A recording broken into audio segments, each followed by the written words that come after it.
வணக்கம். தினதரணி செய்திகள். நெல்லை மாவட்டம் திருநெல்வேலி ரயில் நிலையம் முன்பு புதிய தமிழகம் கட்சியின் சார்பாக நீட் தேர்விற்கு ஆதரவு தெரிவித்து ஆர்ப்பாட்டம் நடத்தினர்.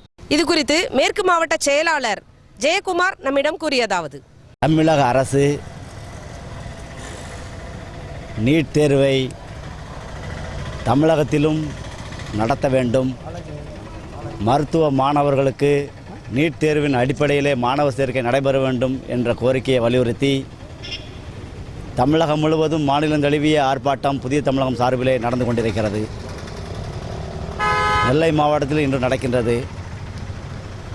2012ஆம் ஆண்டு காங்கிரஸ் ஆட்சியில் இருக்கின்ற பொழுது நீட் தேர்வு இந்தியா முழுமைக்கும் நடத்தியே மருத்துவ மாணவர்களை சேர்க்கப்பட வேண்டும் என்ற அறிக்கையிலே சொல்லியிருந்தார்கள்.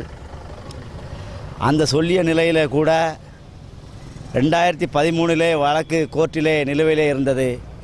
2013-14ஆம் ஆண்டு முடிந்த பிறகு 2016இல் இந்தியா முழுமைக்கும் நீட் தேர்வை இப்பொழுது இருக்கின்ற மத்திய அரசாங்கம் கொண்டு வந்து நடைமுறைப்படுத்தியிருக்கின்றது.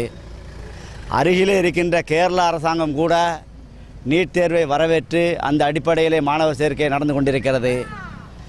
மொத்தம் 100 விழுக்காடு மாணவர் சேர்க்கையில் 15% ஆல் இண்டியா கவுன்சிலிங்கும் 85% மாநில கவுன்சிலிங்கும் சேர்க்கை முறை இருந்து வருகிறது.